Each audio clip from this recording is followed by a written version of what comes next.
Hello, thank you for joining with me. We are in A Course in Miracles. This is the third edition by the Foundation for Inner Peace. We are on Section 3, Faith, Belief, and Vision, and this is in Chapter 21, Reason and Perception. All special relationships have sin as their goal, for they are bargains with reality toward which the seeming union is adjusted. Forget not this. To bargain is to set a limit, and any brother with whom you have a limited relationship you hate. You may attempt to keep the bargain in the name of fairness, sometimes demanding payment of yourself, perhaps more often of the other. Thus, in the fairness, you attempt to ease the guilt that comes from the accepted purpose of the relationship. And that is why the Holy Spirit must change its purpose to make it useful to Him and harmless to you. If you accept this change, you have accepted the idea of making room for truth. The source of sin is gone. You may imagine that you still experience its effects, but it is not your purpose, and you no longer want it. No one allows a purpose to be replaced while he desires it, for nothing is so cherished and protected as is a goal the mind accepts. This it will follow, grimly or happily, but always with faith and with the persistence that faith inevitably brings. The power of faith is never recognized if it is placed in sin, but it is always recognized if it is placed in love.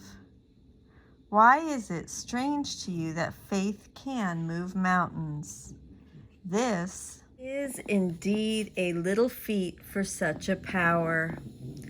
For faith can keep the Son of God in chains as long as he believes he is in chains. And when he is released from them, it will be simply because he no longer believes in them, withdrawing faith that they can hold him and placing it in his freedom instead. It is impossible to place equal faith in opposite directions. What faith you give to sin, you take away from holiness, and what you offer holiness has been removed from sin. Faith and belief and vision are the means by which the goal of holiness is reached. Through them, the Holy Spirit leads you to the real world and away from all illusions where your faith was laid. This is His direction, the only one He ever sees. And when you wander, He reminds you there is but one. His faith and His belief and vision are all for you.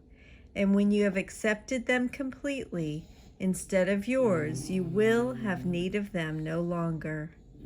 For faith and vision and belief are meaningful only before the state of certainty is reached. In heaven they are unknown, yet heaven is reached through them. It is impossible that the Son of God lack faith, but He can choose where He would have it be. Faithlessness is not a lack of faith, but faith in nothing. Faith given to illusions does not lack power, for by it does the Son of God believe that He is powerless. Thus is He faithless to Himself, but strong in faith in His illusions about Himself. For faith, perception, and belief you made as means for losing certainty and finding sin. This mad direction was your choice, and by your faith in what you choose, you made what you desired. The Holy Spirit has a use for all the means for sin by which you sought to find it. But as He uses them, they lead away from sin, because His purpose lies in the opposite direction. He sees the means you use, but not the purpose for which you made them. He would not take them from you, for he sees their value as a means for what he wills for you. You made perception that you might choose among your brothers and seek for sin with them. The Holy Spirit sees perception as a means to teach you that the vision of a holy relationship is all you want to see. Then will you give your faith to holiness, desiring and believing in it because of your desire. We're going to stop there for today. We will pick up tomorrow on chapter 7 through 12. This is section 3, Faith, Belief, and Vision. Chapter 21, Reason and Perception. I will see you tomorrow. Thank you so much for joining with me. I love you.